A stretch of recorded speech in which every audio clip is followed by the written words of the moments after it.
अस्सलाम वालेकुम। आज का हमारा लेक्चर फूड एडिटिव्स के बारे में होगा। इसमें मैं आपको एडिटिव्स के बारे में बताऊंगा। एडिटिव्स के मकसद या उनके ऑब्जेक्टिव्स के बारे में बात की जाएगी और लास्ट में मैं आपको एडिटिव्स की classification on the base of use जो है या फंक्शनैलिटी की बुनियाद पे मैं आपको आज इसकी क्लासिफिकेशन के बारे में बात करेंगे। तो सबसे पहले बात करते हैं जी फूड एडिटिव्स। फूड एडिटिव्स ऐसे मरकबात होते हैं जो खुराक के जायके, खुशबू और क्वालिटी को बढ़ाने के लिए खुराक में शामिल किए जाते हैं। ऐसे तमाम ग़िज़ाई अज्जा को हम फूड एडिटिव्स कहते हैं।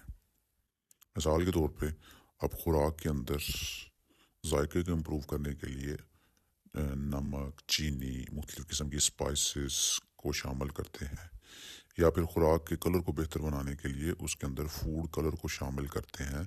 तो ये जो हम इसके अंदर नमक, चीनी या फूड कलर कोई ऐड कर रहे हैं, इन तमाम मरकबात को हम फूड एडिटिव्स कहेंगे। फूड एडिटिव्स के मकसद क्या हैं, इनको खुराक के अंदर क्यों शामिल किया जाता है? तो बहुत सारे मकसद हैं, लेकिन हम यहाँ पे चंद एक को आप डिस्कस करेंगे कि सबसे पहला इसका जो मकसद है वो ये है कि फूड एडिटिव्स को खुराक की शेल्फ लाइफ को बढ़ाने के लिए इस्तेमाल किया जाता है। दूसरे नंबर पे हम फूड एडिटिव्स को इसलिए यूज़ करते हैं ताकि खुराक की ग़िज़ाई अहमियत, न्यूट्रिशनल वैल्यू को बढ़ाया जा सके। तीसरे नंबर पे हम फूड एडिटिव्स खुराक में इसलिए शामिल करते हैं ताकि प्रोसेसिंग के दौरान या स्टोरेज के दौरान खुराक के वेस्टेज को कम किया जा सके। और लास्टली फूड एडिटिव्स जो हैं खुराक के अंदर इसलिए शामिल किए जाते हैं ताकि खुराक की फंक्शनल प्रॉपर्टीज़ को जो है वो बेहतर किया जा सके। तो ये वो तमाम मकसद हैं जिनकी बुनियाद पर हम खुराक के अंदर फूड एडिटिव्स को जो है वो शामिल करते हैं। अब बात करेंगे एडिटिव्स की क्लासिफिकेशन के बारे में। तो फूड एडिटिव्स की फंक्शंस की बुनियाद पे दो क्लासेस हैं। नंबर एक additives used as preservative and number two पे है additives used as non preservatives. तो सबसे पहले बात करते हैं जी additives used as non preservatives. तो ऐसे मरकबात या ऐसे सब्सटेंसेस जो खुराक के जायके, खुशबू और खुराक की क्वालिटी को बढ़ाएं या उसकी जो है वो फंक्शनल प्रॉपर्टी को इम्प्रूव करें, ऐसे तमाम मरकबात को हम एडिटिव्स एज नॉन प्रिजर्वेटिव्स कहते हैं। इनका शेल्फ लाइफ के रिलेटेड कोई इशू नहीं होता, ये शेल्फ लाइफ के ऊपर कोई इफेक्ट नहीं करते, ना ही उसको इंक्रीज करते हैं। तो ऐसे तमाम मरकबात को हम एडिटिव्स एज नॉन प्रिजर्वेटिव कहते हैं। मसलन खुराक के अंदर कलर को शामिल करना, शुगर है, साल्ट है, फ्लेवर है, कोई थिकनिंग एजेंट्स है, कुछ स्टेबलाइजर्स वगैरह हो सकते हैं। तो ये खुराक की फंक्शनल प्रॉपर्टीज़, जायके, खुशबू पे इफ़ेक्ट कर रहे हैं, तो ऐसे तमाम मरकबात को हम एडिटिव एज नॉन प्रिजर्वेटिव कहेंगे। एडिटिव्स एज नॉन प्रिजर्वेटिव को खुराक के अंदर मंदरजा झैल मकासद के लिए इस्तेमाल किया जाता है। ये खुराक के टेस्ट को इम्प्रूव करते हैं, ये खुराक के कलर को इम्प्रूव करते हैं, ये खुराक के फ्लेवर को इम्प्रूव करते हैं, और इसके अलावा खुराक की फंक्शनल प्रॉपर्टीज़ और न्यूट्रिशनल वैल्यू को जो है वो इम्प्रूव करने के लिए इनको खुराक के अंदर शामिल किया जाता है। अब बारी बारी हम इन सब एडिटिव्स को जो है डिस्कस करेंगे। सबसे पहले हम बात करेंगे इम्प्रूव टेस्ट। तो एडिटिव्स एज नॉन प्रिजर्वेटिव का पहला फंक्शन ये है कि ये हमारी खुराक के जायके को बेहतर बनाने के लिए इस्तेमाल किया जाता है। इस मकसद के लिए हम खुराक के अंदर मुख्तलिफ स्वीटनर्स, साल्ट और दूसरे मरकबात जो है वो शामिल करते हैं।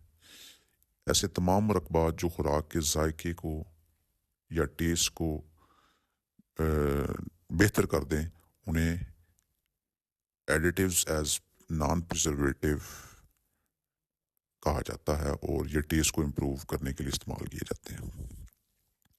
सेकंड नंबर पे आ जाते हैं जी एडिटिव्स इम्प्रूव कलर।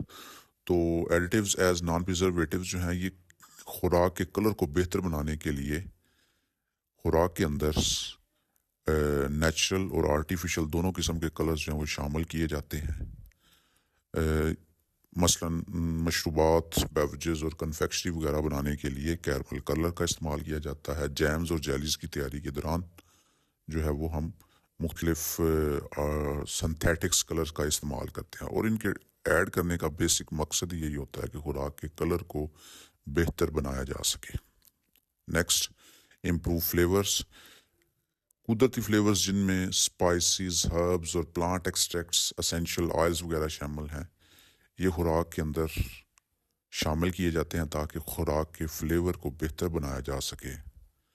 اسی لیے ان کو خوراک کی تیاری کے دوران ایڈ کیا جاتا ہے، اور اس سے خوراک کا فلیور جو ہے وہ امپروو ہو جاتا ہے۔ مثال کے طور پہ ہم بیوریجز بنانے کے دوران مثلاً بنانا کا بیوریج بنانے لگے ہیں یا بنانا کا شیک بنانے لگے ہیں تو اس میں بنانا فلیور ڈالتے ہیں، ایپلز فلیور ایڈ کیا جاتا ہے۔ مثلاً کاربونیٹڈ مشروبات کی تیاری کے دوران کیرمل فلیور کا استعمال کیا جاتا ہے۔ نمبر 4، خوراک کی امپروو فنکشنل پراپرٹیز۔ خوراک کی فنکشنل پراپرٹیز کو بڑھانے کے لیے خوراک کی تیاری کے دوران مختلف قسم کے مرکبات شامل کیے جاتے ہیں تاکہ خوراک کی کوالٹی کو بہتر بنایا جا سکے۔ مثال کے طور پہ مایونیز کی تیاری کے دوران ہم ایملسیفائرز کا استعمال کرتے ہیں۔ جیمز اور جیلیز کی تیاری کے دوران تھکننگ ایجنٹس کا استعمال کیا جاتا ہے۔ بریڈ کی تیاری کے دوران لیونگ ایجنٹس کا استعمال کیا جاتا ہے۔ تو یہ جو ہم ایملسیفائر، تھکننگ ایجنٹس اینڈ لیونگ ایجنٹس کا استعمال کر رہے ہیں، بیسکلی یہ خوراک کی فنکشنل پراپرٹی، مایونیز کی فنکشنل پراپرٹی، جیمز، جیلیز اور بریڈ کی فنکشنل پراپرٹیز جو ہے وہ امپروو ہو جاتی ہے، اس لیے ان کو پروڈکٹس کی تیاری کے دوران استعمال کرنا لازمی ہوتا ہے۔ اور لاسٹ پہ بات کریں گے improve nutritional value. Additive as non preservative کو بطور کسی بھی چیز کی، کسی بھی فوڈ کی غذائی اہمیت کو بڑھانے کے لیے استعمال کیا جاتا ہے۔ امپروو نیوٹریشنز۔ ایڈیٹیوز ایز نان پریزرویٹو کا استعمال خوراک کی غذائی اہمیت کو بڑھانے کے لیے بھی کیا جاتا ہے۔ اس مقصد کے لیے فورٹیفیکیشن اور انریچمنٹ کا عمل کیا جاتا ہے۔ فوڈ انڈسٹری کے اندر یہ دونوں پروسیس، یہ دونوں سٹیپس کیے جاتے ہیں۔ فورٹیفیکیشن سے مراد ہے کسی خاص مقصد کے لیے خوراک میں غذائی اجزاء، وائٹامن اے اور وائٹامن ڈی یا اس کے علاوہ کوئی بھی منرلز خوراک کے اندر شامل کرنا جو ہے یہ فورٹیفیکیشن کا عمل کہلاتا ہے۔ اور اس کے علاوہ انریچمنٹ سے مراد ہے کہ خوراک کی موجودہ غذائی اہمیت کو بڑھانے کے لیے غذائی اجزاء کا شامل کرنا انریچمنٹ کہلاتا ہے۔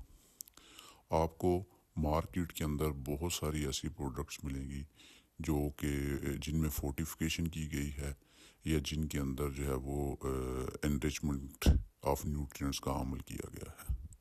مثال کے طور پہ آپ کو مارکیٹ کے اندر جو ہے وہ فورٹیفائڈ آٹا ملے گا، اور انریچڈ ملک، وائٹامن ڈی انریچڈ ملک بھی جو ہے وہ مارکیٹ کے اندر اویلیبل ہوگا۔ شکریہ، السلام علیکم۔